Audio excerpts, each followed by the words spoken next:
Collision. Literally everybody died. It sucks.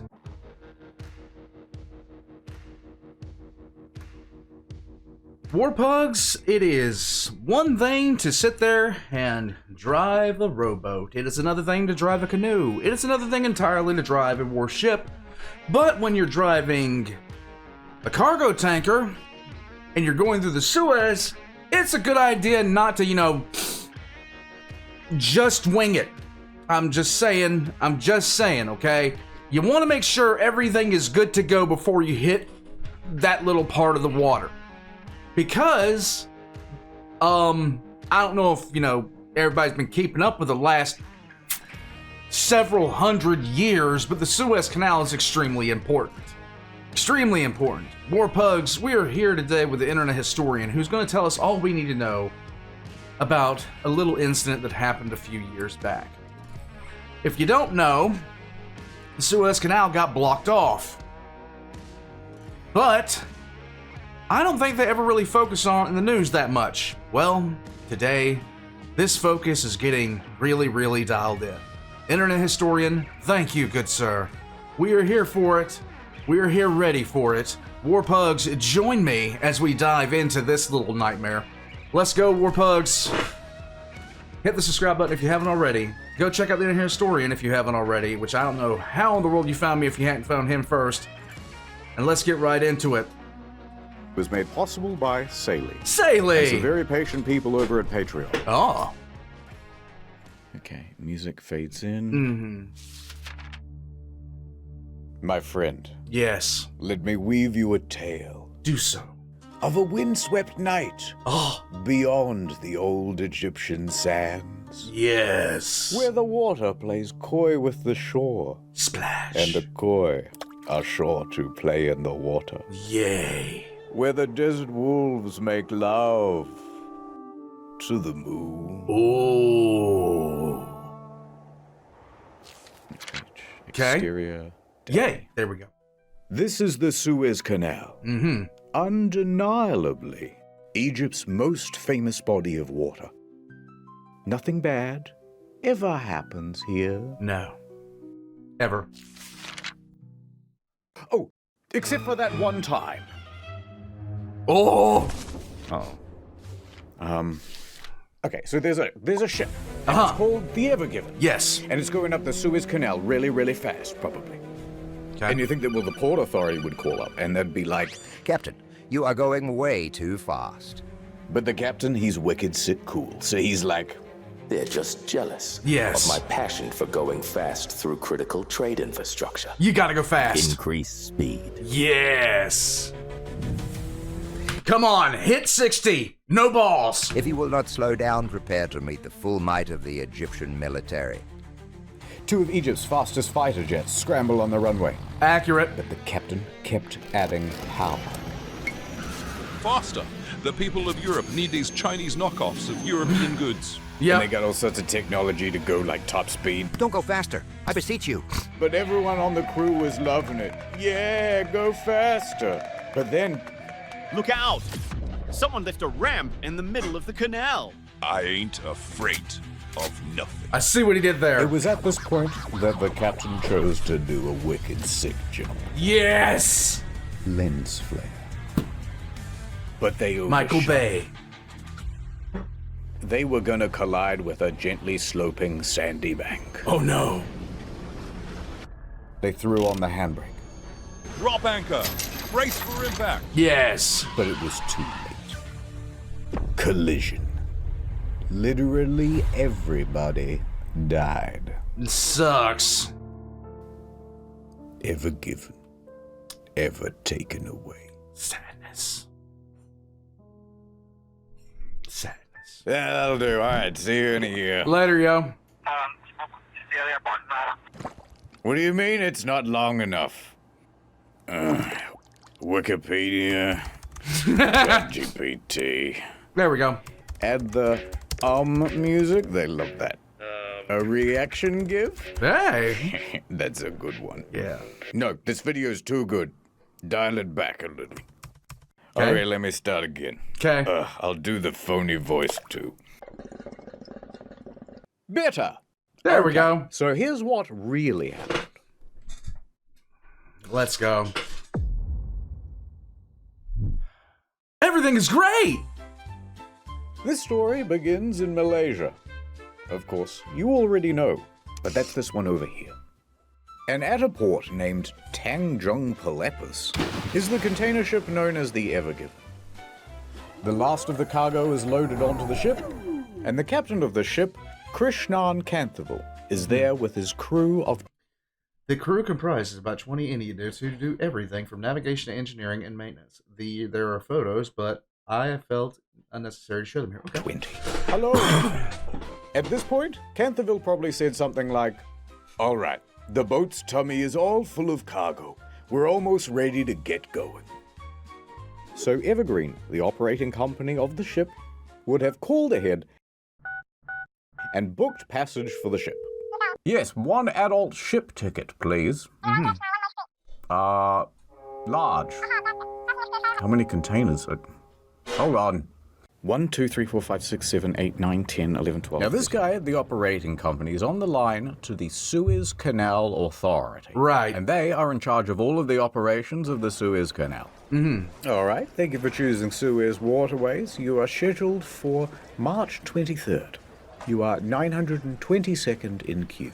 Yay! All right, we've got a Supermax container coming through on March 23rd. Pulling up the stats now. The Ever Given, one of the largest container ships in the world. Over 400 meters long, 60 meters wide. Only 10% smaller than the world's largest aircraft carrier. Hooray! Able to carry over 20,000 of these shipping containers. Here's a guy and a sandwich for scale. What? All right, Navigator. 20,000 of these things? Bruh. Helmsman, Gene. Let's get going. We Let's wouldn't go. want to hold up the other ships. With a teary goodbye, the Ever Given sets sail from Malaysia and makes course for the Netherlands. Yay! Let's go to the map. Malaysia, and you already know, but the Netherlands is over here. The route's so simple. You just go from here over to... Oh. We're blocked by Africa, sir. Should we just head back? Don't worry, I know a shortcut. Yes. Head into that inlet. It's called the Red Sea. Captain, it's blue. I know. Yeah. In a bit over a week, the Ever Given cruises all the way to the Red Sea. And on the way, someone on the crew points out Djibouti and says it aloud. And then everybody laughs. Djibouti was one of the worst places I've ever been to in my life. Djibouti, because it's fun to say. Yes. It's a great Yes. time to be a cargo ship captain, I can tell you that much.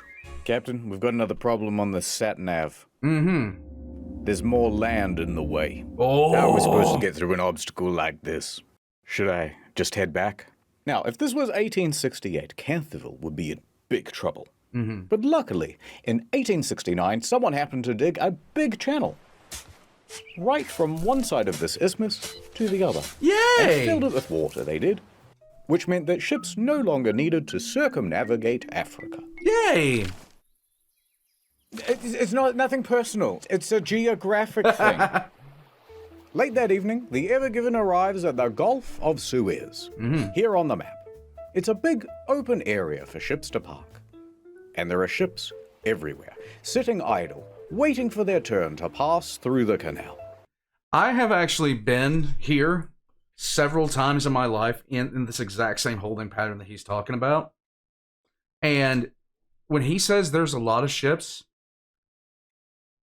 it literally looks like well, not exactly like a parking lot, but for ships, it's about as close as you're going to get. There are dozens upon dozens upon dozens of freight containers and oil tankers and every kind of ship that you can imagine waiting to go through the canal at this point. Now the helmsman is kind of driving around the area, looking for a place to park and drop anchor. But then, something captures his attention. What's that? Hey, what's that mysterious-looking ship over there? Oh. It looks abandoned. MV V. Ahmad. Do not speak its name, helmsman. Why not? Look, there's a spot. That's a handicap. They park the ship, drop anchor, and radio into the Suez Canal Authority. Yay. Thank you for joining the queue. Typical wait time is a few hours, up to 1 business day. Yep. Why do we have to wait? Why can't we just go straight through? Because we've got rules here at the canal. A big book of them. Mm-hmm. No running, no dive bombing, and blah, blah, blah. Somewhere way down the back of the manual it says, all vessels entering or leaving the canal must have a pilot. Yes. And in fact, a ship as large as yours needs 2. These pilots are employees of the Canal Authority who understand the perils of the route. Kind of like a consultant to the captain. And they stand around going, yes, yes, go here, turn coming up here, watch out for the geese. So just stand by for a while, yep?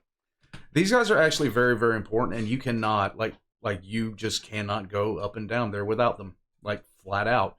The waterway is that important. All right, nothing to do till this pilot arrives. Mm-hmm. Guess I'll take a little bit of me time. Yeah. I'm off to my cabin, fellas. Don't do anything I wouldn't do. And so just after midnight, Canterville heads back to his quarters to take a nap. Sleepy. Quite Sleepy. a cozy scene, Yes. wouldn't you say? Yes. But all is not well on the Ever Given tonight. There seems to be some trouble. With the weather. 2:30 a.m. Canterville wakes up. Outside is the loud rattle of shipping containers sparring with the wind. Yes. Loud enough to capture Canterville's attention. Rah-rah. He dashes up to the bridge. All right, what's the status on it being really, really windy outside? The wind is up to 35 knots, but the Ever Given is fine and the anchor is keeping us held. Nice. All right, it sounds like I can head back to my quarters then. Wait, Captain. I think we need to move the ship. Yeah, those guys are getting closer and closer to us. We're surrounded by ships like the Al Nasriyah. Their anchors can't withstand the wind, and they are being dragged about. We need more buffer, or there's risk of a collision. Good thinking. All right, duty engineer, prep the engines. Aye. The ship kicks to life. Let's go. The helmsman steers the Ever Given to get further away from the other ships. As one should. This whole thing might be cancelled. Port control. Although this waiting area is delightful, the weather outside is very frightful. Is passage through the canal still happening? Not cancelled. Hold position. Your pilot is wrapping up and will be on his way to your vessel soon. Nice. They're making us wait.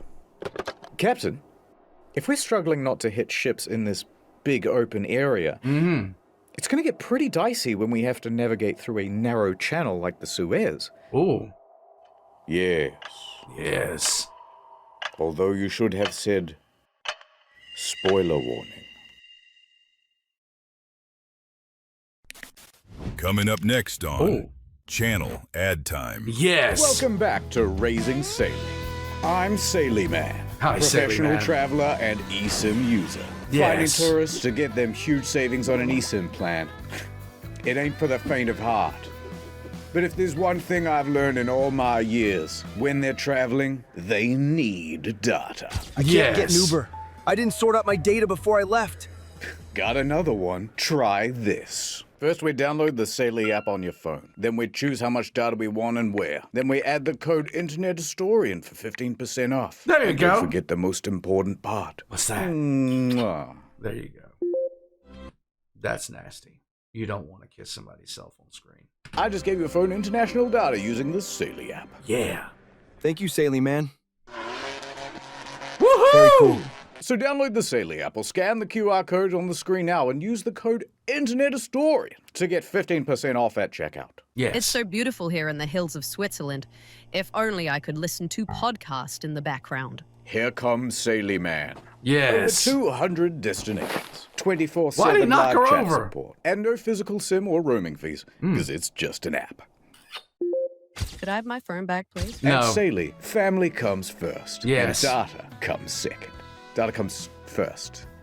They're both tied for first. Okay. Tonight on Raising Saily. Description below. Description below. If you travel, this might be a good idea. Anyone can get Saily. Yes. Dead ones, Sorry, I have a boyfriend ones. Or regular. I have a presentation in 15 minutes at the UN Security Council. Okay. And I didn't download the slides. Oh, that Without this sucks. presentation, I'm worried they're going to nuke North Sentinel Island again. 15 As one minutes to does. go when he hasn't got the slides. I'll be the guy who started the next World War without those damn slides. 10 minutes to go when he hasn't got the slides. Oh, history will not look kindly on me without those slides.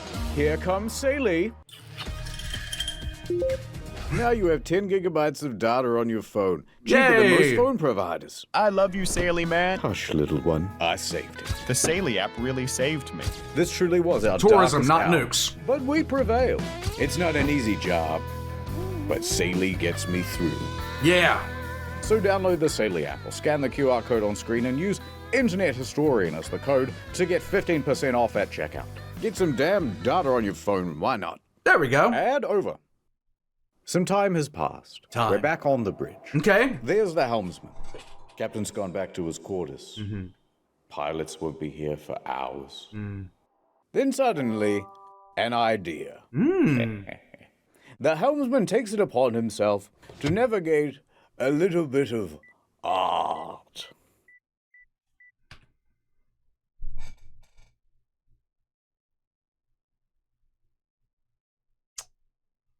Tee-hee-hee, says the helmsman. As long as no one checks the nav data, this won't come back to bite me at all. Yes, it will.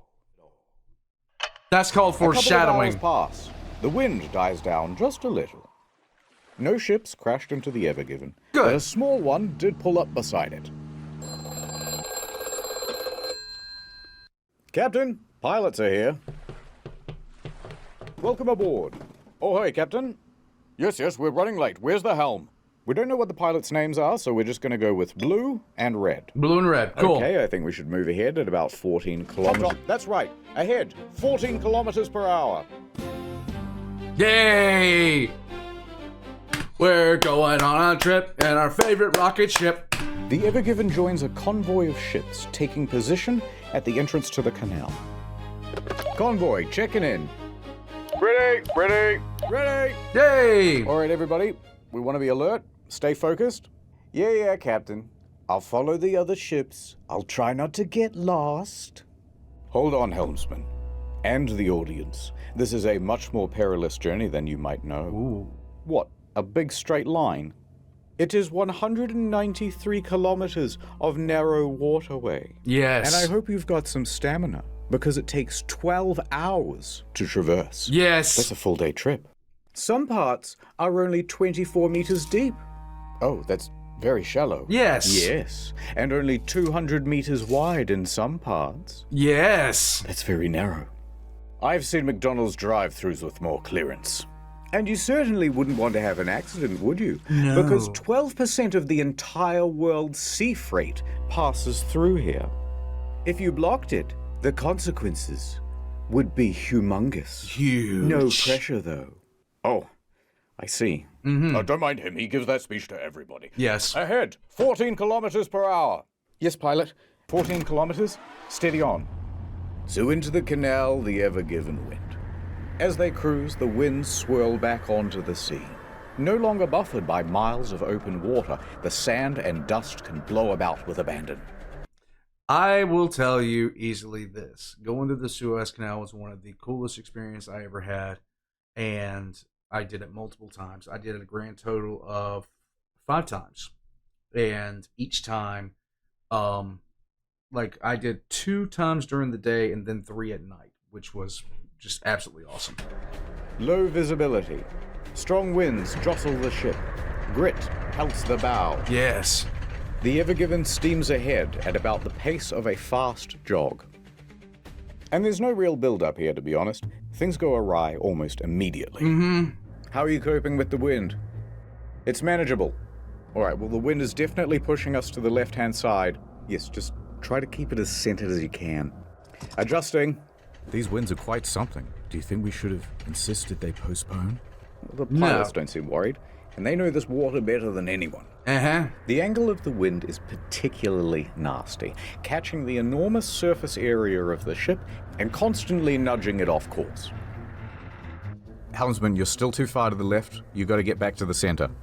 Yeah, I'm trying. Adjusting. The helmsman keeps changing the trajectory of the ship, but he cannot seem to stay in the center. Come on, helmsman, we're still not centered. I know, it's the wind. No matter what they do, they can't seem to get away from the left bank. The wind foils their every countermaneuver. This is not as manageable as I thought it would be.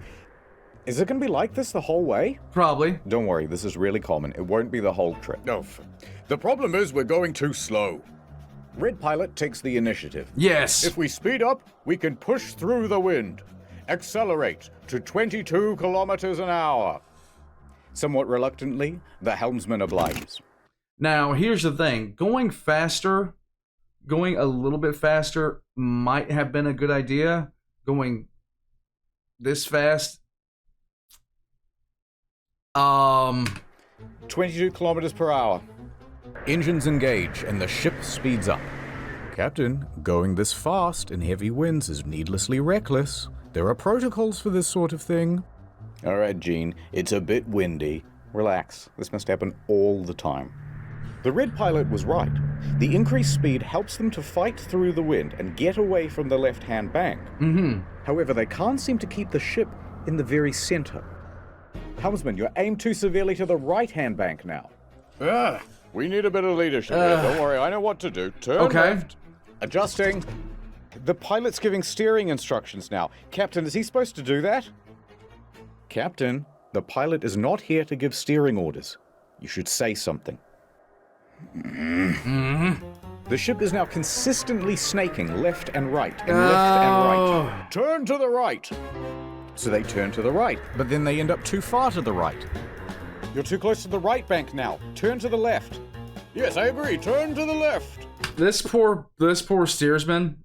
This would suck. This would absolutely suck. Look, this is all a bit tense, and we both know where this is going. Yes. It's gonna crash. Let's just enjoy it. Oh, wow. There it is. A gently sloping sandy bank. Hooray. Red Pilot, we're just consultants. This isn't our job to steer the ship. You're micromanaging. We should only be giving general navigation advice. We're getting too close to the left bank. I can't keep it centered. We have to slow this ship down. If we slow down, the wind will push us into the bank. What do I do? Reduce the speed. The two pilots begin bickering. Oh, this is glorious. Let's go. And not just bickering normally. They're bickering in Arabic. Oh, joy! Arabickering. And Canterville's crew doesn't speak Arabic. Oh, boy! What the hell are they saying? I don't know. Neither do I. Does anyone here speak Arabic? Home. The Ever Given has reached its target speed of 22 kilometers an hour, but they're taking wider and wider turns and can't seem to get anywhere near the center of the lane. And the two pilots, they're still fighting. Captain? Captain! Pilots! Captain! The Ever Given then reaches an extreme, unrecoverable angle, pointing acutely to the right, straight for the bank.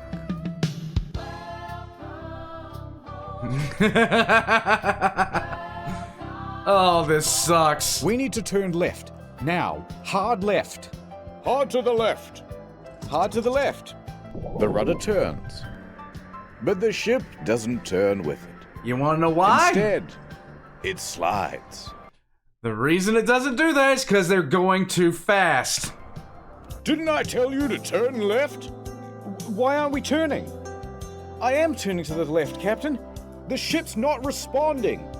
I knew this would happen. It's your fault. The helmsman loses his ability to steer.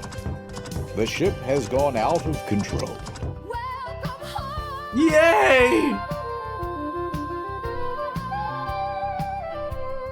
Nice. Captain. Canterville finally steps forward. Enough! Helmsman, center the rudder. Reduce speed. Rudder center. Reduce... But it's too late. Canterville did not intervene in time. Shit.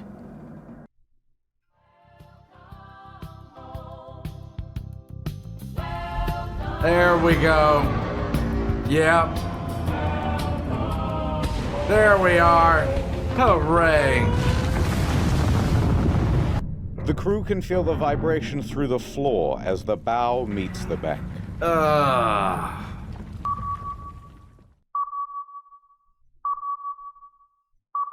That bow, raised 6 meters, slides into the bank with ease, like a hot pencil through pudding. Yeah.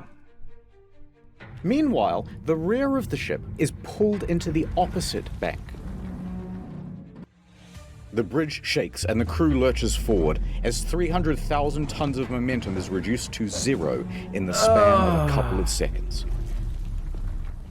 We've run aground, cut your engines, Canterville yells out on the radio, because don't forget, these ships are running as a convoy, which means that the ships behind them have just seen what's happened, and they all have to slam on the brakes. A couple of ships back, the Asia Ruby 3 suffers an engine malfunction, and it cannot stop as quickly as it intends to, and nearly plows into the back of the Maersk Denver.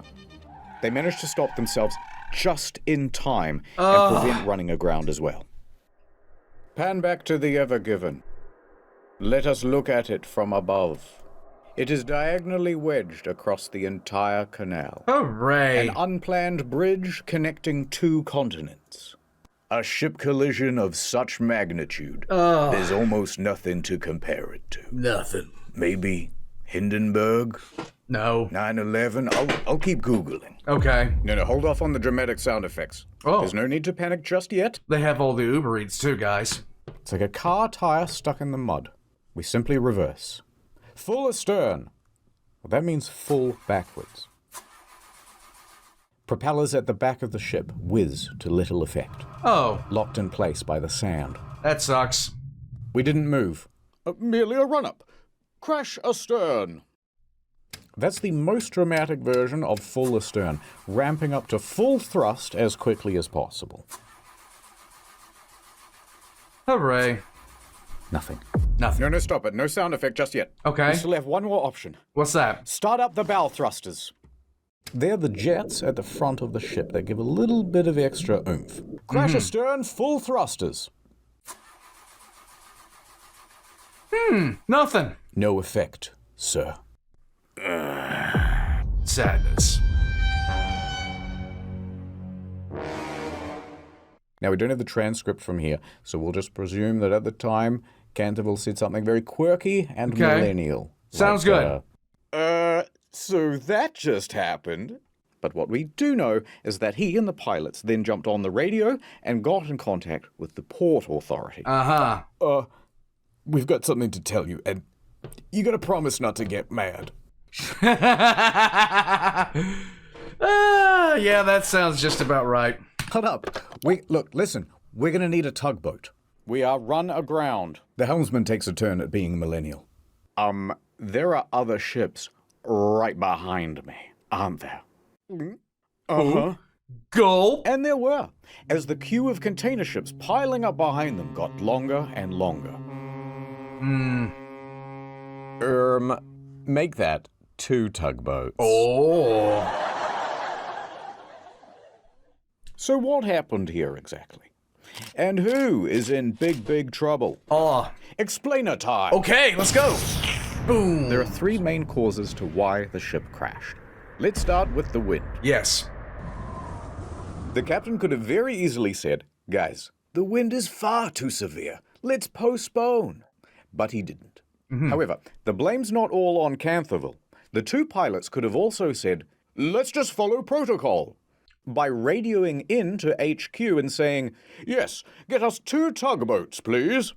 With 1 on each side at the front, they would have had far more stability and control. And they wouldn't need to erratically fight about with the wind to stay in the middle of the lane. Second cause, the speed of the ship. Yeah. Now, it was the red pilot who told the helmsman, accelerate the ship to 22 kilometers per hour.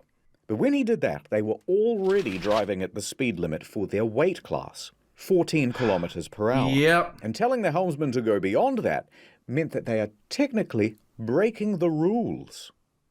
And while I agree that some rules are made to be broken, going this fast in a very large ship in a comparatively small canal causes a whole bunch of problems to do with fluid dynamics. Yes! Big problems. Huge. 5 fun physics phenomena. Now, I don't know the physics, and if I did, I wouldn't tell you. But what I will say is this. Speeding up causes something approximating oversteer. The ship becomes all slidey. I'm just going to turn a little bit to the left, but instead you go a lot to the left. I'll just turn right a little bit, but instead you turn to the right a lot. Remember how the cheerful navigator was like, "Come on, guys, we have to get back to the center of the lane." Yay! Well, they can't, because every time they try to direct back to the center, the speed and the oversteer means they overshoot it. One more effect of going very fast. I will sneeze. Go for Wait it. for it. Take a look at this animation side on. Oh. Water pressure effects cause the ship to tilt. Right. At this speed, the front is raised 6 meters higher than usual, which means when they collide with the bank, combined with the high velocity, they really wedge themselves in. Yep. But we can't just blame everything on the physicists, because there's a third main cause. Oh? Poor communication. Hooray. English is the official language of pretty much every port. However, the pilots start arguing with each other in Arabic, which is not just unprofessional, but excludes all of the rest of the crew from what's being discussed. Right. And all of these competing voices make for chaos on the bridge. But the blame is not all on the co-pilots either. The captain is always in charge. He has the ultimate authority. Decisions start and end with him. Yep. So the captain should have intervened and said something like, "Shut up, everybody." Yes. But he doesn't. He stands there quite passively throughout. By the time he does step in, it's too late. Now that everything's been laid out, who would you say is at fault for the crash of the Ever Given? The helmsman? The helmsman's going to take the fall. Blue pilot? The red pilot? Canthaville? The helmsman's going to take the fall. Because of course he is.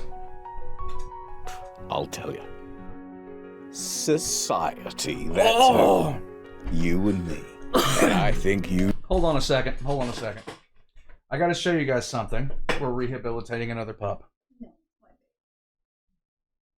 I will give you it back in a second. Stop your bratting. Give it here. We're rehabilitating another pup. And this is the other pup. This is the other pup right here. It's Alfarius. Somebody left him in a box. We found, like, the wife found him. We're rehabilitating him. We're trying to find him a home, just like we did a few times before. And he's doing a lot better today. That's what my husband thinks, but doesn't always work out. It's because my wife doesn't know what no means. No, your wife just doesn't give a crap when she's told no. Are you sure? Come here, Alfie. This is why I can't have nice things. Come here, Alfie. Come to Mama. Get out. You should apologize.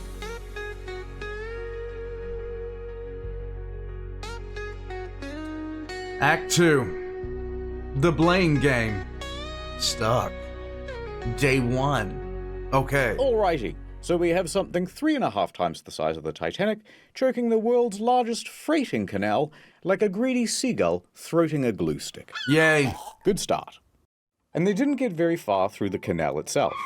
About 5% of the progress. Oh bar. my god. But if we scroll up for a second, we can see what landmarks they missed out on. Oh! The Great Bitter Lake. Named so because the water there is very salty instead of fresh. Yes. Then up a 2-lane bit and over to Timsah Lake. Named so because Timsah is the Arabic word for crocodile, because there used to be crocodiles in there. Uh-huh. Otherwise, it's pretty much zip right through to the Mediterranean. Hooray. That would have been very nice for them. Now we go back a bit to Timsah Lake, and here you'll find the city of Ismailia. And at its port, see this building?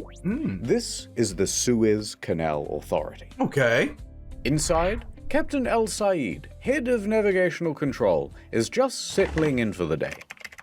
As he sits down to his desk, Captain? Oh, you're gonna want to see this. Yes. The video feed pulls up. Sucks. What? Line 1. We're stuck. When you go home the previous night and think that day sucked, and then you come in and realize it's about to suck a lot more. I'd like to request a tugboat. Stuck? Stuck where? You know that single lane area pretty close to the entrance? Uh-huh. There. Now, had this happened in one of the 2-lane sections, they could have kept the traffic flowing. But alas. What? So you're blocking all the traffic? Mr. El Said, we already promised we wouldn't get mad. Fine. I gotta see how bad it is in person. El Said snatches his keys off his desk and he races down to his car, rushing to the scene. You go. He gets out and casts his eyes upon the ship. My God. Towering over him is a structure the width and breadth of the world's largest Walmart.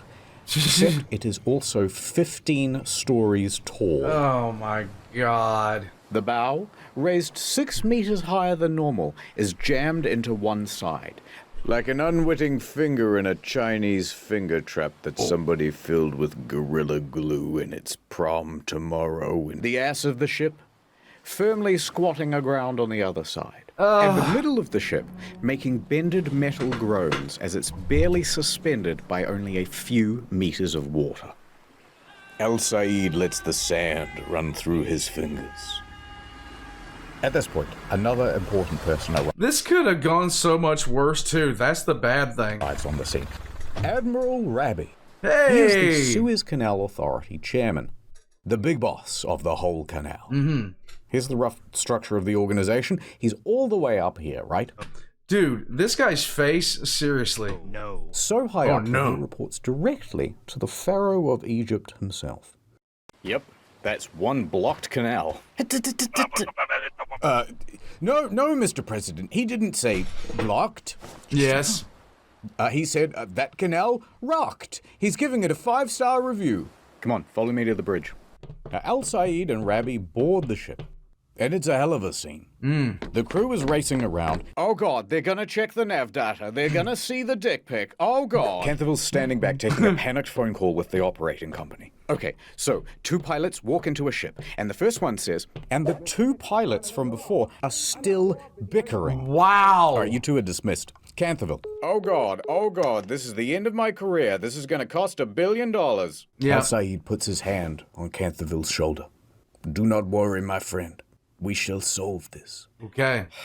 Come on, Captain. What's the status? Well, the ship isn't floating. Yeah.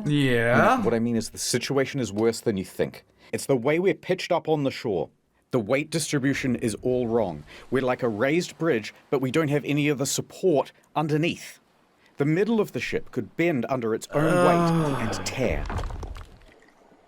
So it could sink? Yeah.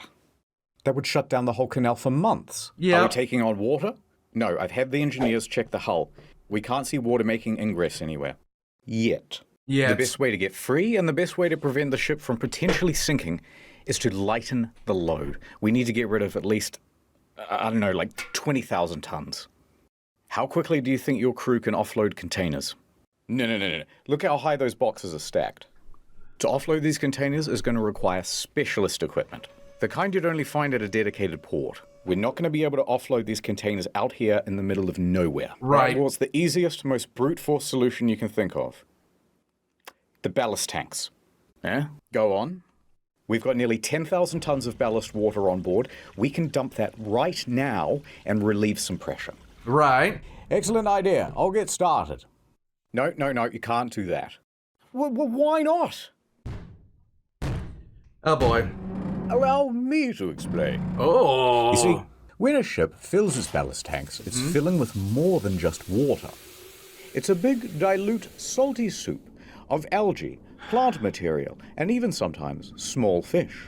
Pick that up in Malaysia, and then just dump that at the next port, you're introducing these stowaway pest species into the environment. Some examples of these invasive species include the Northern Pacific sea star. This is so stupid. The European green crab. Yay! That son of a bitch. And cholera. That's bad. So you have to treat the water before you discharge it, usually through heat or chemicals. And the key there is that it also requires time and access to one of these treatment machines. And we're not at a port. It's going to take much longer than usual. But let me get onto the line with the guys at Ismailia. We probably have a portable water treatment machine somewhere. Oh. El Said turns and looks out the window. Coming down the canal are 2 tugboats. Hey! The ones that they ordered earlier. We're getting there. Look, we might not even be that deeply wedged in. They were. These 2 tugboats might be all we need. Yes, tugboats. This is the Mosaid 2 and the Mosaid 3. These 2 little guys are able to pull around this massive cargo ship, comparable in size to the Ever Given. On go the ties. Line secure, all fast. Engine ready. Ready to pull. Let's go. Canterville looks nervously at El Said. Commence pull. Slow ahead. The polyethylene ropes whine as they're pulled taut from the water. The tugboats lightly draw against the ship, testing for resistance. All right, a little more. More. More. More. Full power. Nothing. Not an inch of difference. All right, stop engines. Be on standby. This isn't going to work. With just 2 tugboats, we do not have the pull for a ship this massive, this deeply grounded. It's also low tide. That's not helping. No. Wind's high tide. Early afternoon, in a couple of hours. All right, that buys us some time. How soon do you think you can get a dredger out here? Let me find out for you. Please hold. The dredgers can remove the sand below the waterline that's all built up around the ship. Hi again. They say it'll take a day, maybe 2. Uh-huh. All right, tell them to hurry. A day or 2? Yep. I'd better update my boss. Let him know it's not gonna be a quick fix. Nope. I should call my wife as well. Yeah, do that. All right, don't go too far. I need you for something in a minute. Okay. Hey, what about excavators? Oh yeah, how many we got? Right now? No, for my birthday. Yeah, now. 1. Ah, yay. 1 guy. There's only 1 excavator on standby for the whole canal. Well, it's just post-COVID. Everyone's been excavating from home. Patch me through. Really? Really? There really was just 1 guy, by the way. It's local contractor Abdullah. Hey, So Abdullah. he picks up the phone. Mushy mushy. There's been a big accident at the canal, Abdullah. There's sand and dirt everywhere. I need your help. Just send me the deets, Chum. Yep. Abdullah jumps in his truck and heads to the scene. Nice. And when he pulls up, Gott in Himmel, he sees the massive Ever Given wedged into the canal. Abdullah locks himself into his excavator and gets to work on the most important task he's ever done digged. Yes.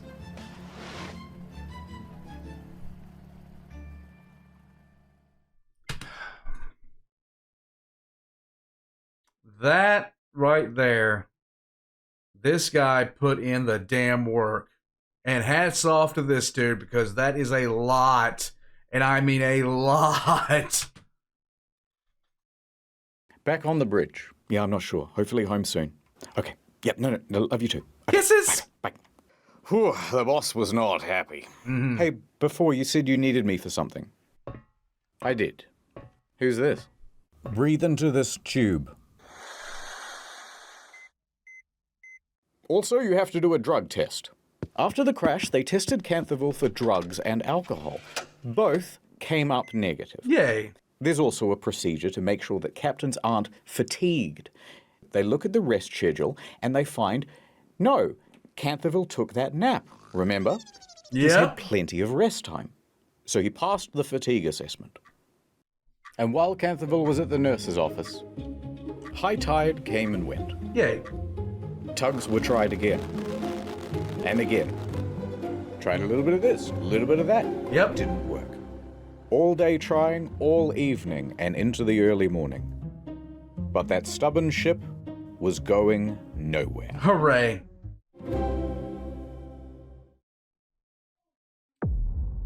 Still stuck. Day 2. Nice.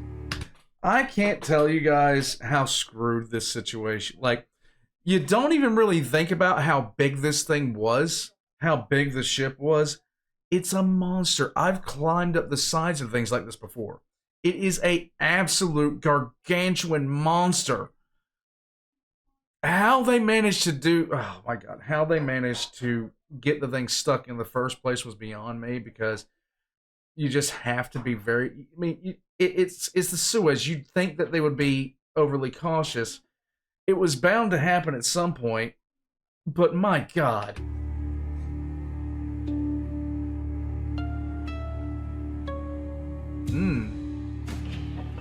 Oh? Of course. Of course. The moon. Yes. Day 2. Okay. There's quite a queue of ships by this point, and they're all honking their horns impatiently. Yes, of course. I got Frozens in the back. Yep. Go around! Go around! Oh. No one knows quite what's happening because the Suez Canal Authority has not made a formal statement. Uh-huh. But their hand is about to be forced when an impatient sailor behind the Ever Given takes a photograph and publishes it online. Yay! And this starts a bit of a buzz on social media. It was at this very moment that the helmsman's most feared fear was most realized. Oh! Someone pulled up the navigational data. Colonel? Within 24 hours, it was all over the news. Nice! So over at the Suez offices, Mr. Rebbe, you have 300 voicemails. Telemarketers? Important clients and journalists. Mm-hmm. They're asking about whether the canal is blocked, aren't they? They're asking about whether the canal is blocked, yes. Breaking news. And the Suez Canal Authority could keep it a secret no longer. They held a press conference. Okay. This is crazy. Let's say, it's okay. hypothetically. Yeah! They didn't give many details, but it was a very inspirational press conference. The news begins reporting on the story. It's blocked. Cargo ship blocking the Suez Canal. A huge container ship. There's just the most incredible drama playing out in the Suez Canal. A massive container ship longer than the Eiffel Tower. It's one of the world's most important shipping lanes. And breaking news from the Nana Star News Channel. Yay! Nana. Hey, Nana. Mega ship's big ass is stuck in the Suez Canal. The point is, this story exploded everywhere. There was a lot of sympathy. Thank you, Lo. Hey, buddy. To go around. I appear to have blocked global trade. And the internet, upon seeing it, went, these guys need some help. We would love to volunteer. Should a naked woman? I need to help them. Let's go! They knew best about what to do to get this ship unstuck. Oh, yes, of course. All right, it's time for the, I reckon you could pretty much just do this and it'd work section. By far the most popular solution was simply blow it up. No ship, no problem. Yeah! But why wouldn't this work? Well, first you're blowing up $1 billion worth of cargo. True. And this thing is about 3 times the size of Mount Rushmore. So there's quite a lot of debris to sweep up, actually. A little bit, and you still haven't solved the problem of moving the thing out of the fucking canal. Next idea. Okay. What if we attach 1,000 helicopters and simply fly the thing out?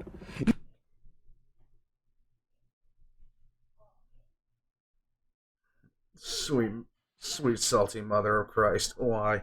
You could even take it all the way to its destination in the Netherlands. Yay. There you go. Well, the problem is this thing weighs about 300,000 tons. So even if you had a really powerful helicopter, you're going to need like 25,000 of them. Right. And you can't put them all together in one area or they'll all crash. Yeah. It ain't going to work. That would suck. to help. Hey, maybe pull up a bit. Next. Or Okay. more seriously, why don't we take a whole bunch of old jet engines, weld them to the sides of the ship, turn them all on at once, and whee, the day is saved. However, Yep. Comma. there is a risk of an explosion. Oh, really? Yay. And then you'd have a hole in the ship. And then the ship sinks, and then you're really never moving it. Hear me out. Liquid nitrogen. Okay, a lot of liquid nitrogen right under the boat. The water freezes, expands, the ship lifts up. Bob's your uncle, you love me. Except now, the ship is just stuck in ice. Yeah. And then it melts, and then you're back to the exact same position. Right. Also, you need like $1 billion worth of nitrogen. There's no way to get that much material. No. Let alone handle the scale of that material. Also, everyone's going to freeze to death on board. And the ballast will expand in the tanks, and that'll destroy the ship. Yeah. It's not going to work. No. All right. Last idea. Okay. Best idea. What if we just actively made things worse? Oh. Such as this petition to add a second boat to the canal. Jokes aside, one humble comment did stand up. Yes! There it is! WD-40 is definitely the best option, though. From the crowd. Get a few people on this side, a few people on that side, push it, and I really think it would go. Is she? Please don't tell me she was serious. I hope she's joking. I really do. Well, maybe. Because that's exactly what the recovery team intended to do. Oh. Ahoy. Ah, good to see you back from the nurse. I told them I didn't do any drugs, but they wouldn't take my word for it. I would have believed you. Just give me the walkie-talkie. All right, full ahead with the excavators. 3 more excavators join Abdullah. And they are all busily digging out the front and rear of the ship. It's still going too slow. What else we got? More rescue stuff. So here comes Rabbi pulling up to the scene. Good news, fellas. Yay! And he's standing atop a very powerful bit of kit. A big, beautiful dredger. To be specific, a cutter suction dredge. Essentially, you've got a big rotating cutting tool that loosens up all the soil, while a big suction pipe sends it yonder. Yay! All right, do the dredgy. Full speed. What else we got? We got more tugboats incoming. More and more tugboats join the fray. A total of 8, arranged around the ship like this. Notably, the Baraka 1 and the Izzat Adel. Yay! These are 2 of the most powerful tugboats in the Middle East. And that includes the non-deserty parts. Full ahead with those. The non-deserty parts. They keep trying. A cacophony of engines playing the highest stakes game of tug-of-war ever attempted. Tens of millions of dollars being lost every hour until it was won. Yeah. And their opponent? Unbothered, moisturized, taking up the whole lane. Unbudgeable. All right, we're calling it for now. Oh, El Said, we've thrown everything we can at the ship, and it won't concede an inch. No. It's hopeless, hopeless. Hopeless, I say. The cynicism of youth. I've worked for many years on the Suez. There's magic in the water, Canterville. Yes. Magic. Magic. We will succeed. Yes. Your words are empty, El Said. Just completely and totally fallen. Optimism has blinded you, El Said. Yes. We cannot defeat the canal. It is simply too powerful. If I were the guys at Case and Kaisha, I'd just forget about the Ever Given and buy a new ship. Well, we can't afford a new ship. The owners of the Ever Given, Shoei Kaisen Kaisha Limited, are getting very worried. I need that ship back, and I can't just leave it to the Suez Canal Authority to do it. There's only one team daring and foolhardy enough to take on a job like this. Team America? Kaisen calls up an elite salvaging company from the Netherlands. Smit Salvage. Schmidt. We need your help. I got your number from... You know who. Yes. Smit is the industry's best. They have response centers all over the globe, 24/7, ready to respond to marine emergencies. And funnily enough, they're the same team that helped with the rescue of the Costa Concordia back in 2012. There we go. Suit up, boys. They put the ocean in Ocean's 11, the tide in Tide Pod. There we go. And sometimes they pee in the water. Yay! Why not? The fish do it. We're en route to the canal. ETA in the next 24 hours.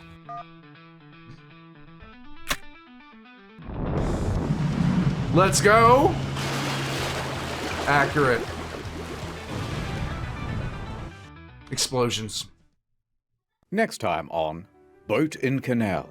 The prophecy. It's coming true. Yay. Kiss me, you fool. I'm beginning to think you don't want to get the boat free. Well, is it the Yanny wire or the Laurel wire? I don't know. Laurel. I couldn't hear you. You're breaking up. There's only one way this was ever gonna go. Yes. Really? Right now. Okay, cool. It's now day 3. Yes? There's more digging, more tugging. But the ship is still exactly where they left it. Oh my god. And the slow pace of progress is starting to cause problems for international trade. Uh-huh. Each delayed ship represents thousands of tons of undelivered stock for store shelves. And that queue is getting longer and longer. Uh-huh. On board, an estimated $9.6 billion worth of goods is sitting idle. The milk! It will spoil! And the big question is, how long until this thing is fixed? To answer this burning question, the Suez Canal Authority holds another press conference and declares, guys, another day, maybe 2, might even...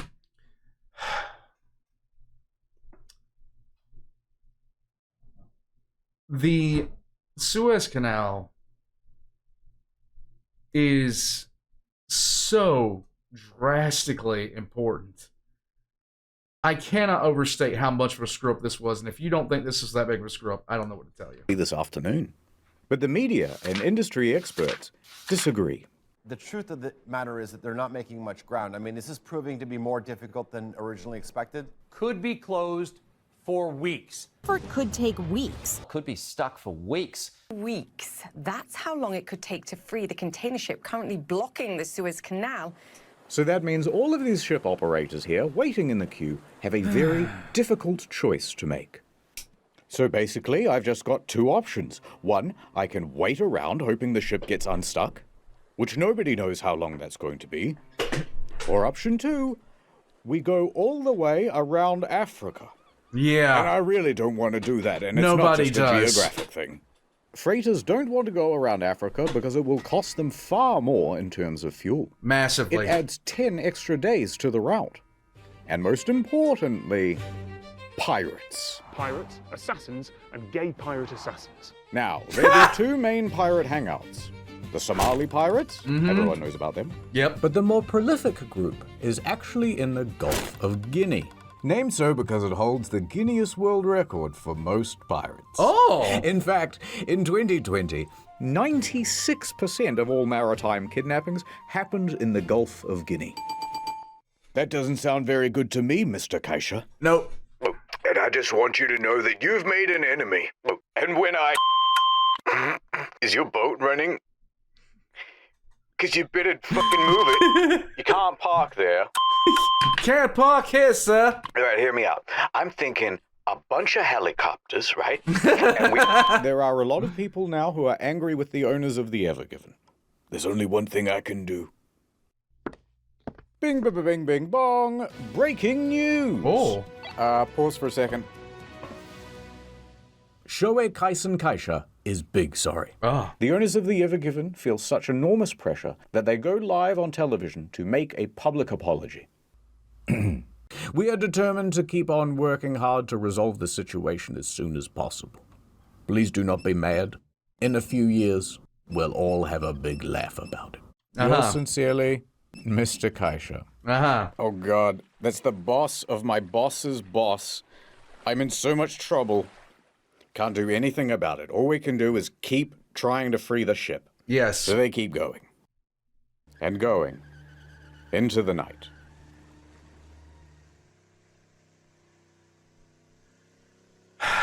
And on that night, Canterville and El Said had a heart-to-heart. Yes. The mood was very somber. Still feeling optimistic, El Said? Of course. Well, it's day 3. How much progress have you seen so far? They're gonna blow us up, aren't they? Yes. It's possible. They're gonna freeze us, aren't they? Yes. That seems less likely.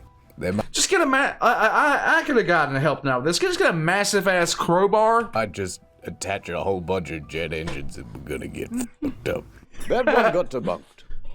Sorry, I don't mean to take it out on you. It's just All these guys, they rely on me. The navigator, the helmsman, Gene, and the other ones we never animated. Yeah. But I'm thinking maybe I should just get on a lifeboat right now and never look back. I could go live on an island somewhere, far, far away from here. Yes. Run away? Look at this. Timu neck massager for $7. I bet she's checking her mailbox every day, yes. Bulk, $6 fingerless gloves for Mr. Poe Box. You want to disappoint him?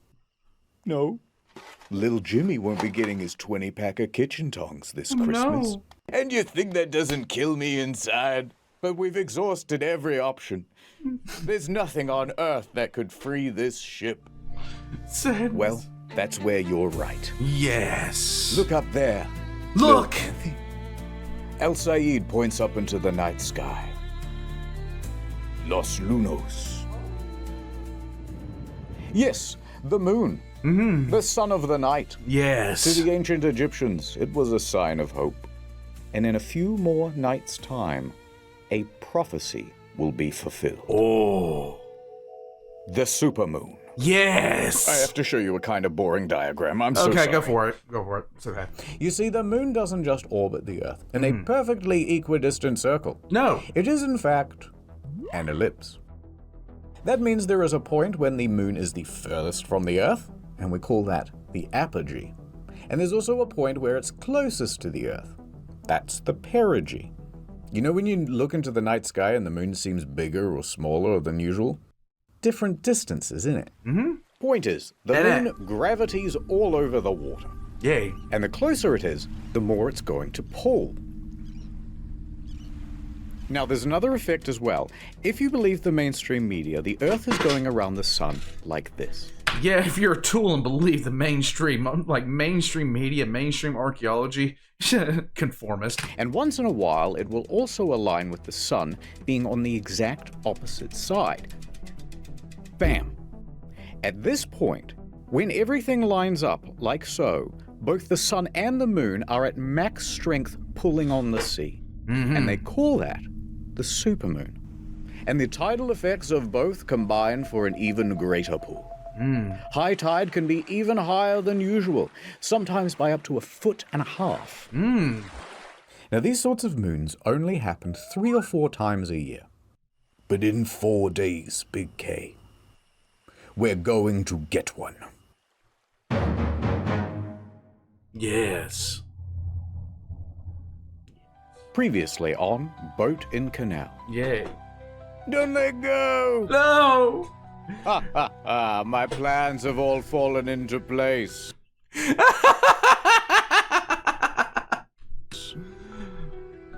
I thought I knew what being a captain meant. I thought I did too. What do you mean cut the black and blue wire? There's only white and gold. We've got one chance left. Oh my god, really? Really? This is just like that Costa Concordia video he did, but way less funny. Over at the Ever Given, things are status quo. Let's go. But online, there's a bit of a new development. A screenshot of a news article appears. Cargo ship crashes into Suez Canal. Captain involved in incident. But there's a twist. Uh-oh. Is that a woman? A woman. Egypt's first female sea captain, Marwa El-Sahar, was being named in this headline as responsible for crashing the Ever Given. What? And the screenshot of this news headline spread all across social media. Oh my god. For Marwa to have screwed up this badly is impressive. Especially considering she's never worked on the Ever Given and is currently hundreds of miles away in Alexandria. But someone online went, first female captain? Grody? Yeah. Suez blockage? She must have did it. Marwa found out about the accusations through a friend and quickly hopped online. I gotta clear my name. Yeah. Guys, it isn't me. But the online bad guys must have hacked her account. It is so dumb how people react to that Because everything she wrote just came out in squiggles. Yay. So Marwa tried to hack back. This Sound code, countermeasure. Oh! It's nothing I've ever seen before. Oh no! They're countering my hack. I'm gonna reroute the hosting. Not if I can help it. They ran through the firewall. Oh no! Use IP4. It's better. Okay. While we can all agree that a lady captain is very gross and icky, and while we all agree that she should be doing a lady job, like adding rosemary oil to the ballast water. Yay! Or knitting hand warmers for the steering wheel. Oh! It was not fair that she was being falsely accused. No. And the situation was escalating as the online bad guys started making fake accounts pretending to be her. What was Marwa, etc. to do against such a coordinated campaign? Well, luckily, a surprise hero to the story. Oh. The mainstream media showed up and did a thing. Really? The mainstream media is hardly ever what I'd call a hero in anything. Don't worry. Bringing her onto the telly and clearing everything up. Yay. Marwa even found some positive in the situation. Oh. I was really upset at the beginning, but later on I found like the support from all people around me, and that made me feel like more grateful for what happened. A lot of the social media posts got taken down. And in the end, it all turned out okay. Good on you. At least for her. Yeah. Back to the Ever Given. Okay. The Ever Given has been grounded for 4 long Egyptian days. Yes. So tug, tug, tug. Dig, dig, dig. Pull, pull, pull. Fuel is getting... They needed the Diggity Hole song. That's what they needed more than anything. low. Everyone is overdue for a break. Yes. All right, guys. Grab a Red Bull and a little snacky. Yes. We'll pick up again soon. Snack pack. But as Snack the engines pack. wind down, the crew can hear something approaching. Who the hell is that?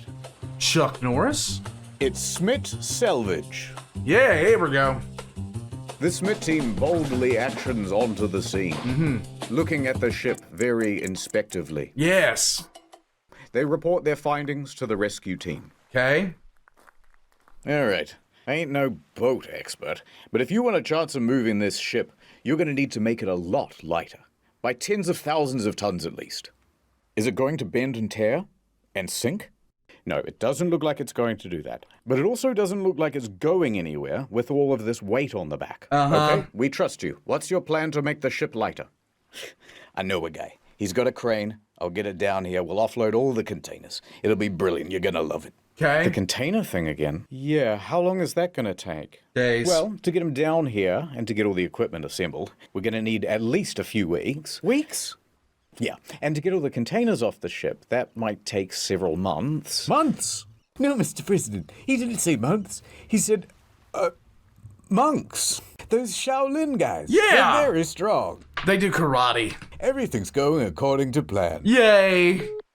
A furious rabbi marches in. Do you have any idea how much these last few days have cost Egypt already? We've had to sell parts of the Sphinx. Look, the nose is gone. Really? It's looking all messed up. We turned the whole country into an e-commerce site. Oh my It used to just God. be called Gypt. Now it's online. Egypt. Remember Tutankhamun? Now it's Tutankhamun. Get Really? it? It's a pun. Get it? Yeah. Let's okay. move on, Let's says go. the Smit guy standing in for the audience. Mhm. Look, this is by far the best option. Yeah, it's slow and laborious, but it's a guaranteed fix. Okay. Or you can carry on doing what you're doing now. You're on what, day 4? How's progress so far? Al-Sayed wouldn't hear it. We will continue with the dredging and the tugging. Mm-hmm. The supermoon will be here soon, and that will save us. Yes. You are foolish, Al-Sayed. Yes. The legend of the supermoon is just a legend. Right, we're on the same team here. If you insist on keeping the cargo aboard and just tugging, we've got resources to help. Smit calls in 2 additional tugboats. Cool. And not just big ones. Pretty much the biggest ones you can get. So Smit and the recovery team have figured out a sort of plan A and plan B. Okay. Plan A is to pull the Ever Given free by the supermoon. which is only 2 days away. Now, if that doesn't work, they'll have to go to Plan B, What's which Plan is to B? offload by crane most of these containers, and that will take months. Yes.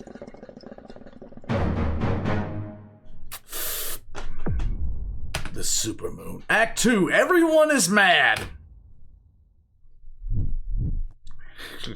Watching on impatiently, tapping their feet and looking at their watches very aggressively, is now a queue of 400 vessels waiting to use the canal. Fresh fruit, thousands of tons, losing its freshness. Medicine, losing its potency.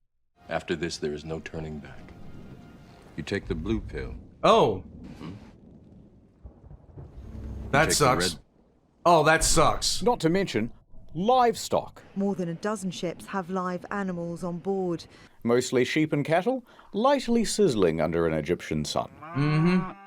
The Egyptian government has had to dispatch vets to board these ships to tend to the animals' welfare. A few days ago, when I was a younger man, freight from Asia only cost $8,000 a container. Now it's $12,000. And the impact is being felt by a lot of larger companies. Yeah. Renault, for example, ran out of some critical components and had to halt assembly at a couple of its plants.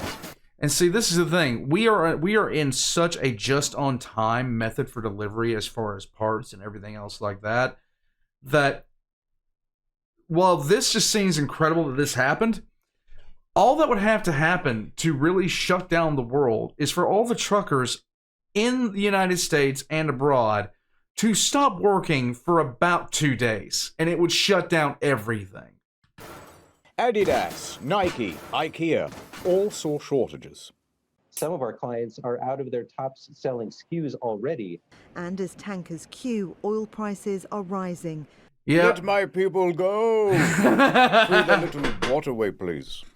And meanwhile, all across the day, the tugs are trying again and again. Move a little more sand, wait for the next high tide, try again. And as this marches on with the same futility as day one, banking on the supermoon looks like a costlier and costlier gamble. Yeah. All right, enough of this. So Okay. about 100 ships opting instead to go the long route around Africa, accepting the longer traffic time and piratey risk. Ugh. Supermoon cometh! Crab. Crab.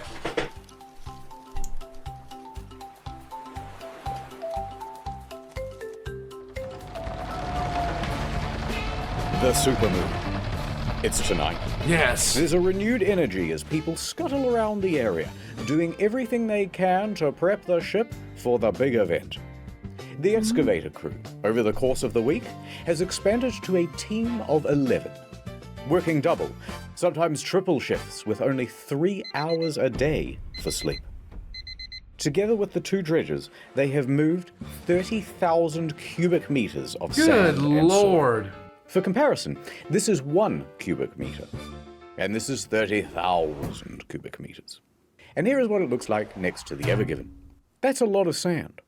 Subway Yes. sandwich for scale. And it's borne some results. Overnight, they managed to free the rudder from Yay! the left bank. And that's a big deal, because this rudder was acting as a bit of an anchor in the sand. Now free, the stern bobs around with the motion of the water. Great stuff. Yeah. Meanwhile, the crew is doing everything it can to lighten the weight of the ship. That includes making a second plea for the ballast water to be ejected. Oh, please, the Smit guy's already tinkled in there. We just can't do it. It would destroy the ecosystem of Egypt. Please, Yeah. please, please, please, please, please, please, please, please, please, please, please, please, please. Yeah. Please, please, please, please, please, please, please, please, please, please, please. All right. Biodiversity. Let 1,000 algae bloom. Nice work. That'll make the ship 9,000 tons lighter, Kent. Yay! The water's so bright, I can barely see it coming out of the ship. Here, take these. No.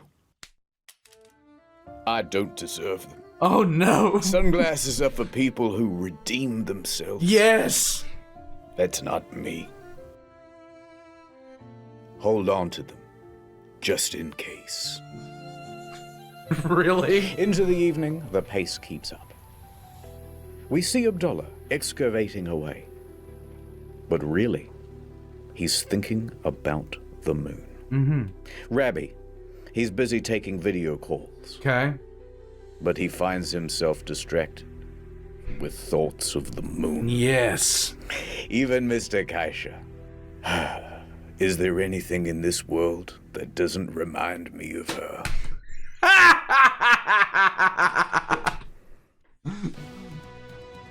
More breaking news from the Suez Canal problem. Evergiver is stuck in the Suez Canal still. It's been almost a week. A tugboat should be able to move Evergiver's big ass. This is Nana Star. Nana Star's bye, Nana. news channel. Supermoon Hereth. The full moon shone brightly that night. Yes. Kissing the nape of the canal's neck with its gravity lips. Yes. Full tongue. The canal liked it. And spoiling the romance of the moment is a big fleet of tugboats, watching on voyeuristically. They are 17 in total, with just a bit over 1,600 tons of bollard pull. Wow. And here's how they're arranged around the Evergiven. Of the four most powerful tugs, 2 go at the front, and 2 go at the back. That makes sense. They'll be pulling. Another 6 tugs are put on the flanks. 2 over here, 4 over here. That makes a lot of They'll be sense. Pushing. The remaining tugs are fueled and ready on the sidelines, waiting for their chance to sub in. Positioned like this, when the word is given, all these ships are going to try and turn the Evergiven anti-clockwise. Mm-hmm. Looks great, guys! Do you think that this is gonna... I believe in the moon. This is a bit of work. Supermoon, yes. The guy with the ruler down by the shoreline yells out, "The tide has hit its peak!" El Sayed commands over the radio. Start main engines. Tension on. And... full ahead. The tugs start moving. They carve through the water with ease. The immense power from the tugs meet the resistance of the Evergiven. Mm-hmm. It was at this point that the narrator said something really poetic. Yes. Stuff about the night. About how the ships were like dancers on the water. Yes. For juxtaposition, we cut away to that crab again. Yes. Which everybody hated. It's like a metaphor if you think about it. No, it's not. The tugs are sliding. Everyone loves the crab. To the left. They're sliding to the right. It's not working! Diesel fumes fill the air as the tugs keep increasing their power. The water violently foams behind the tugs. Everyone is staring at the back of that ship. Come on. Come on. Move. Do it! This goes on for minutes. More minutes. Even more minutes. An hour. 2. 4 hours. By 4:30 a.m., the moon's power is starting to wane, and there is very little progress. Don't give up. The tide only goes down so that we can rise once again. Your moon gambit has cost Egypt dearly, El Sayed. Yes. Gods, prepare the sarcophagus with the beetles, like in the... Yes. What the hell is that? Under the water, all of this tugging has loosened the sand, the soil, the rock. Could it be? Yes. The sound of metal tensing and flexing. The ship is beginning to move. It is coming free from the bank. The supermoon gives one last howl. It worked. They pulled the ship from the bank. Nice. Back, at least. At the back. Now, the bow is still wedged in there pretty good, but this is progress. Yes. We're halfway to freedom. Keep going. So they did, all morning. Ha! Fight! Crab battle. 7:30 a.m. The sun is rising. The tugs have been pulling all night, but the most difficult task, freeing the bow of the ship, remains beyond them. Well, I guess even the moon has its limits. I don't want to hear it, El Sayed. It wasn't enough. That bow is still stuck. Yeah. No, Mr. President. They're not saying that the bow is still stuck. They're saying, take a bow. And then something else that rhymes with stuck. Yes! I gotta go. They were loading up the missiles for plan, as the guys on social media suggested. I lied about the crane thing. This was always the plan, says the Smit guys. You know what, Canterville? I agree. They should just blow us up. Yay. What? My career is over now, too. Yes. You're the guy who blocked the canal, and I'm the guy who couldn't get it cleared. Yeah. We've brought instability to the Middle East. Oh, no. But enough, Canterville. I raised your hopes with moon-based promises. But look at the tide. Look at the tide. Low tide. And yet, I am lower still. Oh. Canterville looks pensively out the window. And it was at that moment that he had his character arc. He realized that he was the captain, and the captain is always in charge. Yes. Shut up, El Said. We shall continue, regardless of the tide. Yes. Is that not the Egyptian way? Don't you remember the story, El Said? That every young Egyptian kid is told Which about is that? the human pyramid? I don't know. No. What? Where there's one guy at the bottom who gives up, and we all fall down. Oh, no. Heck, it ain't a triangle if you don't try. We need to be strong. Together. Together. Like a pyramid. Apes together strong. It's what Giza would have wanted. Really? You're right, damn it. Thank you, Canterville. That's the most inspirational speech I've ever heard in my life. I'll never lose my faith again. Yes, you will. And even though you're kind of the worst captain I've ever seen, you're still the best friend. Aww. Crab, yay! So they pressed on all morning, enthusiastically and vigorously tugging away, beating off the fatigue. Really? But to no progress. No progress. Okay, everyone, take a break. Copy. We'll have lunch and pick up again in a couple of hours. Then suddenly, one of the Smit guys comes busting into the room. I've got an idea. What's that? Everybody turns and looks at the Smit guy. All right, well, sorry about the boring diagram, but take a look at this. Remember how we emptied the ballast tanks before? Mm-hmm. Yeah, of course. Well, now that the ship is half floating, what if we refilled the ones at the back on this part of the diagram? That is actually really damn smart. That's really damn smart. It works. It will work. This part of the diagram, where the ship is almost floating. That way, it will sink lower here and allow the bow to sit up even higher. Very smart. Canterville gives El Said a knowing nod. I got this. I know a guy who owes me a favor. Yes. Please, please, please, please, please, please, please, please, please, please, please, please. A few hours later, the ballast tanks were filled. And it worked. The bow lifted, ever so slightly. It's working, it's working.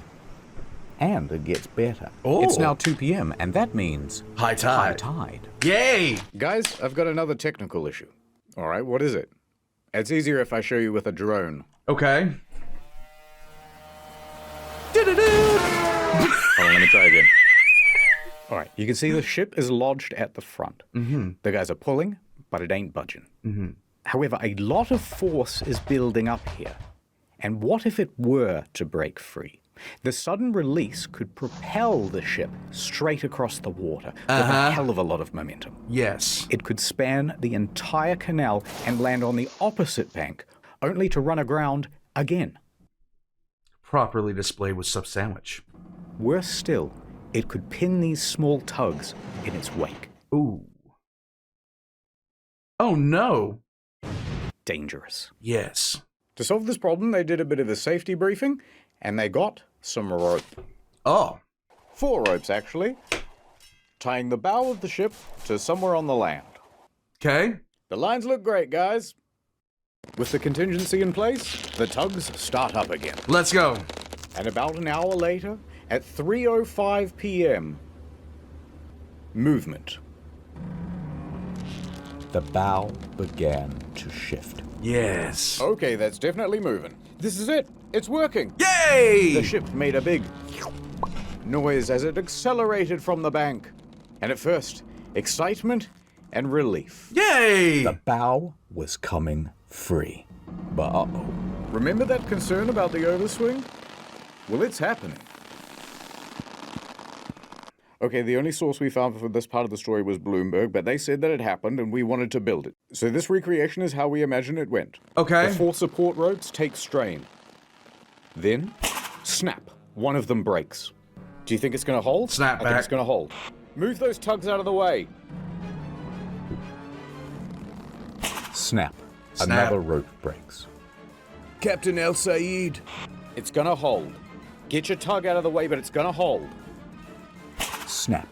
A third rope breaks. Get out of the way! Get out of the way! A single strand is the only thing holding this ship from swinging all the way to the other bank and being stuck forever. Without even realizing, Canterville grabs El Said's hand and squeezes it tight. Oh. It's gonna hold. You're a madman, Canterville. It's the greatest love story of all time. Mad passionate about this canal, and I ain't afraid of nothing.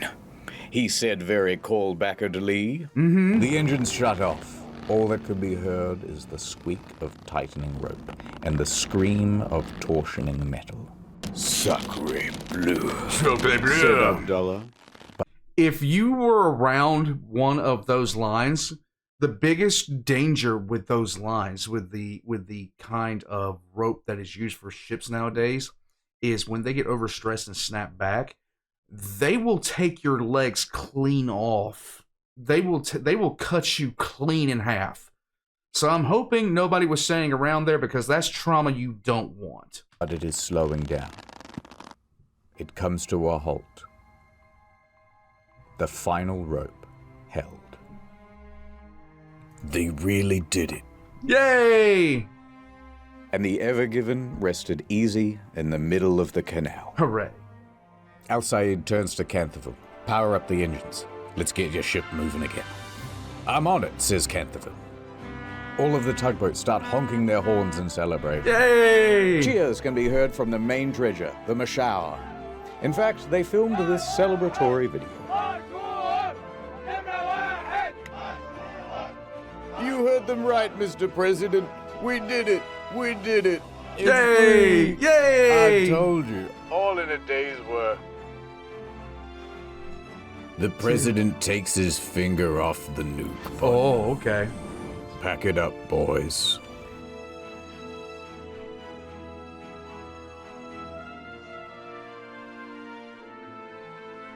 I can't believe it. All that digging really must have made a difference.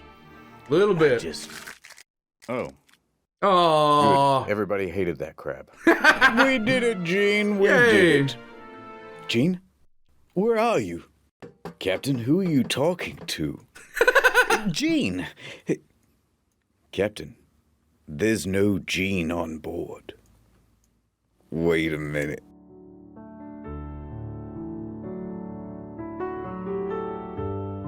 No, it's impossible. Gene, wait. Thank you. I'll always remember you. Goodbye. Canterville. Goodbye. And so the canal was clear once again, and chop chop. You still got work to do. Yep. By 8 p.m., the workday had not finished for the Suez Canal Authority.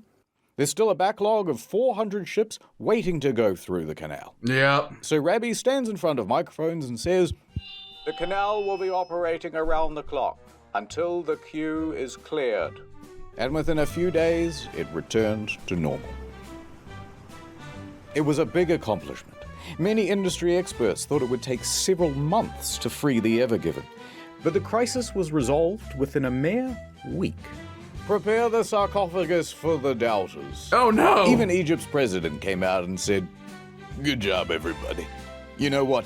Pizza lunch. Hey! And the Suez Canal Authority held a ceremony in honor of the workers who helped to free the ship.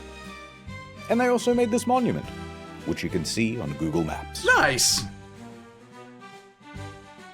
Free. Asterisk. Conditions apply. But the story doesn't end here. Yeah. A quick note on the helmsman's penis. Oh boy. Now you, me, and everyone in the press saw that VDR data. Fragwürdigen Penismanöver genutzt. But despite how realistic and to scale it was not deliberate. Yes, sheer coincidence. If you watch the VDR data, he really is just dodging the ships, and that's the shape that the path took. Oh. So he didn't get in any trouble. Oh, good for him. The end. Okay. What happened? All right, I suppose one more smaller detail. I'd like it. Now that the Ever Given is free, what's going to happen to it? And what's going to happen to the crew? True. Well, the Ever Given was tugged over to Great Bitter Lake, where they determined that the ship was seaworthy and not in any urgent need of repair. Okay. But it's also going to be impounded. Uh-huh. Oh no. Hey, there's, police boats outside. Why? What did you do? This ship and its crew is now subject to the indefinite detention by the authority of the Egyptian government. Until you pay us, the Ever Given may not leave, says the Suez Canal Authority. Yes, we will be holding on to the Ever Given. It's our view that there was no wrongdoing on the part of the Suez Canal Authority, or its two pilots. And it was all the crew of the Ever Given. Of course. So their ship will be held until the parent company agrees to rightfully pay us for all of the costs incurred. Ruh-roh. Now here's where things get very complicated, and there is a lot of... That is a lot of, cost incurred. You're talking billions, because they lost billions. Legal mumbo-jumbo. But the crux is this. The Suez Canal Authority says, "Dear Ever Given owners, you owe us $900 million. And Shoei Kisen Kaisha says, no way. How many yen is that? No way. So by April 13th, some of the crew was allowed to leave, but a lot of them have to stay. And there's a certain nervousness in the air. Large legal battles can go on for a while, and it was already a bad example of this just a few dozen kilometers away. The MV Aman. Do not ask about that ship, helmsman. The MV Aman is a much smaller vessel, and it has been abandoned for years, detained by the Egyptian government in 2017 for expired safety equipment. What? Now, they were told to replace the equipment and pay a fine. Right. However, there was no one to replace the safety equipment or to pay the fine because the shipping company went broke. Oh! So they just abandoned the vessel. There was no way for the legal situation to advance. And that meant that there was no way for the ship to be released. Most of the crew had to stay on the ship, and they would keep them there for more than a little while. 13 months. Before a judge finally decided, all right, look, just leave the keys with one guy. We'll call him the custodian, and everybody else can go home. Now, that custodian was a Syrian man named Muhammad Aisha. Look, he's holding the keys. That he's holding sucks. The keys. You have to stay on the ship now. Everybody else got to leave, but he had to stay. On top of the 13 months he'd already been there, he spent the next 3 years aboard the ship. Quickly, the ship ran out of fuel, which meant it ran out of power, which meant it ran out of running water. No refrigeration either. Food ran out. Every few days, Mr. Aisha would be allowed to swim onto the shore to get food, water, charge his phone, but he was only permitted for about 2 hours until they would tell him to scoot. Dude, that's not right. Would this be the same fate for the Ever Given crew? They did not know. But we do, so let me tell you. Okay. A few more weeks passed, and the negotiations continued. You guys had those two bickering pilots. Yeah, but the captain's always in charge. Right. Sorry, who didn't arrange for tugboats while we were going through the canal? Oh, that was you guys. Oh, yeah. I'm going to put 20,000 containers on one of the largest ships in the world and go double the speed limit, then complain about tugboats. And who told them to go faster? But eventually, they all got together in a big room. And they went, I'm sorry about all those things I said and those emails I sent. I didn't mean it. I was tough on you as well. They embraced. Mm-hmm. They made amends. They made love. And they agreed, all right, you can keep using the canal, but sometimes we get to go fishing on the boat. That's fair. What? That's tough, but that's fair. They shook on it. It was an Egyptian handshake. Where they do the thing with the elbow. Okay. It was a mummy. What?